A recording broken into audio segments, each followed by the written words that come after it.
آج کا جو بڑا موضوع ہے مسیحت میں روزے کی برکتیں.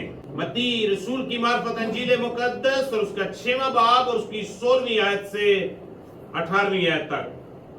اور جب تم روزہ رکھو تو ریاکاروں کی طرح اپنی صورت اداس نہ بناؤ، کیونکہ وہ اپنا منہ بگاڑتے ہیں تاکہ لوگ ان کو روزہ دار جانیں.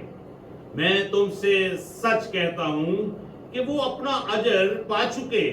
بلکہ جب تو روزہ رکھے تو اپنے سر میں تیل ڈال اور منہ دھو، تاکہ آدمی نہیں بلکہ تیرا باپ جو پوشیدگی میں ہے تجھے روزہ دار جانے. اس صورت میں تیرا باپ جو پوشیدگی میں دیکھتا ہے تجھے بدلہ دے گا. آج کے جدید معاشرے کا بخوبی مطالعہ کرتے ہیں تو اس جدید معاشرے کے اندر ہر فرد بشر اپنے اندر ایک ایمان رکھتا ہے، خواہ وہ کسی بھی رنگ و نسل سے کیوں نہ ہو، خواہ وہ کسی بھی مذہب و ملت سے اس کا تعلق کیوں نہ ہو.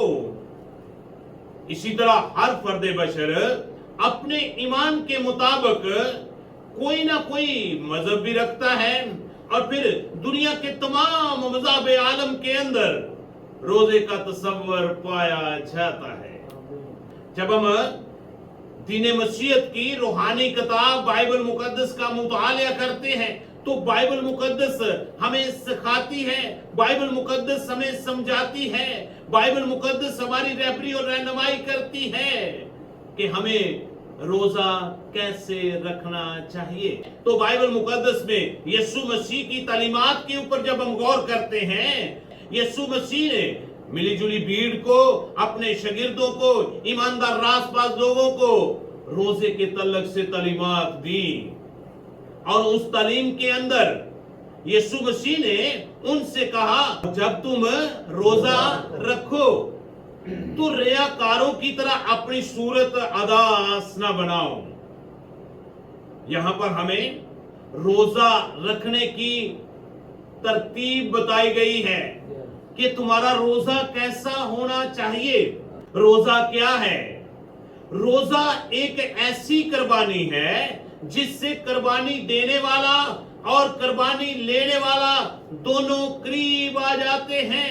مسیحت میں روزے کے دو پہلو ہیں، اور ان دونوں پہلو کو جب تک مکمل نہ کیا جائے مسیحت میں روزے کی تکمیل نہیں ہوتی. روزے کے دو ایلیمنٹ ہیں. نمبر 1 فاسٹنگ ان فزیکل کنڈیشن. روزے میں آپ کی جسمانی کیفیت کیا ہے؟ پہلا پہلو کیا ہے؟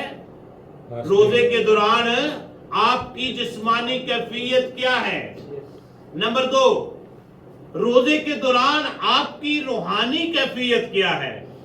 روزے کے دوران آپ کی روحانی کیفیت کیا ہے؟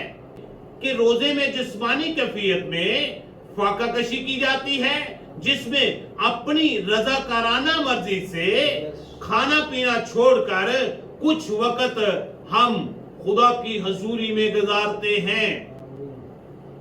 نمبر 2 روزے میں روحانی کیفیت کیا ہے؟ روحانی کیفیت میں آپ دعا میں وقت گزارتے ہیں، روحانی کیفیت میں آپ خدا کے کلام کو پڑھتے ہیں، روحانی کیفیت کے اندر آپ خدا کی پرستش کرتے ہیں، روحانی کیفیت کے اندر آپ خدا کی عبادت کرتے ہیں، روحانی کیفیت کے اندر آپ سوچ کو اور عمل کو گناہوں سے پاک رکھتے ہیں.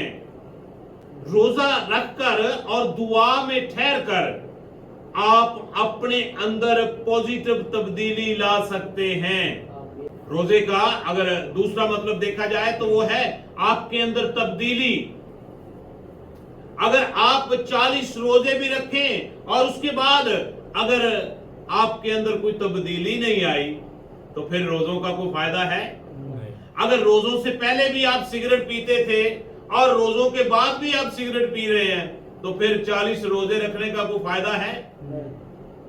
اگر آپ روزوں سے پہلے نسوار کھاتے تھے اور روزے رکھنے کے بعد بھی آپ نسوار کھا رہے ہیں تو اس کا مطلب ہے آپ کے اندر تبدیلی نہیں آئی. अगर आप रोजा रखने से पहले भी शराबनोशी करते थे और रोजा रखने के बाद भी आप शराबनोशी कर रहे हैं तो फिर रोजे का फायदा। अगर आप रोजा रखने से पहले भी एक दूसरे को ठट्ठाबाजी करते थे और रोजे रखने के बाद भी आप उसी तरह महफिल में बैठकर ठट्ठाबाजी करते हैं तो फिर रोजे के कोई फायदे आपको नहीं हुए। रोजे का फायदा उसी वक्त होता है जब आप रोजे में वक्त गुजारें और रोजा रखने के बाद अगर आपकी जिंदगी के अंदर कोई तब्दीली आ गई है, आपकी जिंदगी ने एक यू टर्न ले लिया है, तो इसका मतलब है कि रोजों से आपको कुछ फायदा हुआ है। कि जब हम बाइबल मुकद्दस का बखूबी मुतालिया करते हैं तो यीशु मसीह की तालीमात के मुताबिक रोजे हम पर फर्ज नहीं हैं, बल्कि रोजे हमारे लिए अख्तियारी हैं। अख्तियारी का मतलब यह है, यीशु मसीह ने अपनी तालीमात के अंदर इस बात को वाज़िया किया, मत्ती की इंजील उसका 6वां बाब और उसकी 17वीं आयत, बल्कि जब तू रोजा रखे, इसका मतलब है कि 365 दिनों के अंदर, साल के अंदर आप किसी भी वक्त, किसी भी महीने के अंदर आप रोजा रख सकते हैं, आप रोजे में वक्त गुजार सकते हैं। यीशु मसीह के साथ एक सवाल किया गया, तेरे शागिर्द जो हैं ये तो रोजा ही नहीं रखते। यीशु मसीह ने जवाब क्या दिया? यीशु मसीह ने उनको जवाब दिया कि जब तक दूल्हा बारातियों के साथ है तब तक बारात का कोई शख्स जो है वो रोजा नहीं रख सकता। हाँ, जब दूल्हा इनसे जुदा किया जाएगा तो फिर ये रोजे में वक्त गुजारेंगे, फिर ये रोजा रखेंगे। इसका मतलब है कि दूल्हा जो है वो तो जुदा हो चुका है और अब हमारे ऊपर ये फर्ज भी हो गए। पहले मैंने बताया कि तालीमात के मुताबिक ये रोजे फर्ज नहीं है। फर्ज का मतलब ये है कि इनके लिए कोई मखसूस महीना मुख्तस नहीं है, इनके लिए कोई मखसूस हफ्ता मुख्तस नहीं है, इन रोजों के लिए कोई दिन मुकर्रर नहीं है। ये आपके ऊपर डिपेंड करता है, ये आपकी अपनी मर्जी है कि आप साल के किस महीने में एक हफ्ता रोजा रखना चाहते हैं, आप 10 दिन रोजा रखना चाहते हैं, आप एक महीना रोजा रखना चाहते हैं, आप 3 दिन का रोजा रखना चाहते हैं, आप 24 घंटे का रोजा रखना चाहते हैं। ये आपकी अपनी मर्जी है। यीशु मसीह ने ये फरमा दिया कि जब दूल्हा इनसे जुदा किया जाएगा तो फिर ये रोजा रखेंगे, ये रोजे में वक्त गुजारेंगे, फिर इनको जरूरत होगी कि ये खुदा की कुर्बत में आ जाएं, फिर भी रोजे में वक्त गुजारेंगे। लेकिन याद रखें कि इब्तदाई कलीसिया के बुजुर्गों ने, इब्तदाई कलीसिया के रहनुमाओं ने मुतफिका राय के साथ 40 दिन के रोजे मुकर्रर किए हुए हैं। अगर खुदा आपको तौफीक दे तो इन रोजों के अय्याम में आप रोजे में वक्त गुजारें।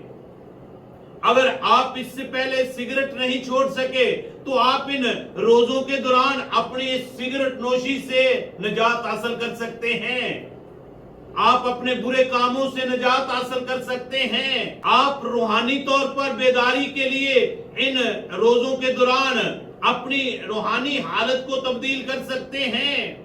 लेकिन इसके अलावा अगर आप साल में किसी महीने में भी रोजा रखना चाहें तो आप रोजा रख सकते हैं। दीन मसीहत में रोजों का आगाज राख के बुध से इसका आगाज किया जाता है और राख के बुध के बारे में तमाम कलीसियाओं के अंदर मुख्तलिफ किस्म के इख्तलाफात पाए जाते हैं। बहुत सारी कलीसियाएं कहती हैं कि ये ऐश वेडनेसडे जो है इसकी इबादत करना मुनासिब नहीं है। बहुत सारी कलीसियाएं कहती हैं कि ऐश वेडनेसडे को इबादत करना ये बाबरकत अमल है। बहुत सारी कलीसियाएं जो हैं इसके साथ इख्तलाफात रखती हैं। बहुत सारी कलीसियाएं ये कहती हैं कि ये कोई बाइबली एतवार नहीं है। इसमें कोई शक नहीं है कि बाइबल मुकद्दस के अंदर राख के बुध का कोई जिक्र हमें नहीं मिलता। राख के बुध के पीछे जो उन्होंने कंसेप्ट लिया मैं वो आपके गोशगुजार करना चाहता हूं। इंसान को याद दिलाया जाता है कि तू खाक है, तू राख है, और एक दिन तू खाक और राख में फिर चला जाएगा। पैदाइश की किताब उसका 3 बाब उसकी 19वीं आयत, तू अपने मुंह के पसीने की रोटी खाएगा जब तक के जमीन में तू फिर लौट ना जाए, इसलिए कि तू उससे निकाला गया है, क्योंकि तू खाक है और खाक में फिर लौट जाएगा। वाइस की किताब उसका 12वां बाब उसकी 7वीं आयत, और खाक खाक से जा मिले जिस तरह आगे मिली हुई थी, और रूह खुदा के पास जिसने उसे दिया था वापस जाए। अय्यूब की किताब उसका 42वां बाब उसकी 6वीं आयत, इसलिए मुझे अपने आप से नफरत है और मैं खाक और राख में तौबा करता हूं। इसका मतलब है कि ये दिन जो है ये हमें एक तौबा की दावत देता है कि ऐ इंसान, तू इस बात को अंडरस्टैंड कर ले, तू इस बात को जान जा, तेरा असल मुकाम जो है वो इस दुनिया में नहीं है, बल्कि तू खाक और राख है, तू परदेसी और मुसाफिर है। इसलिए तुझे खुदा की कुर्बत के लिए जरूरत है कि तू अपनी गलतियों का, अपनी खताओं का इकरार करे और अपनी जिंदगी का एक यू टर्न ले ले और खुदावंद की रफाकत में आ जाए। मुकद्दस लूका तबीब की मार्फत अंजील मुकद्दस और उसका 10वां बाब और उसकी 13वीं आयत, ऐ बैते सदा तुझ पर अफसोस, क्योंकि जो मौज से तुम मेजार हुए, अगर सूर और सैदा मेजार होते तो वो टाट ओढ़ कर और खाक में बैठकर कब के तौबा कर लेते।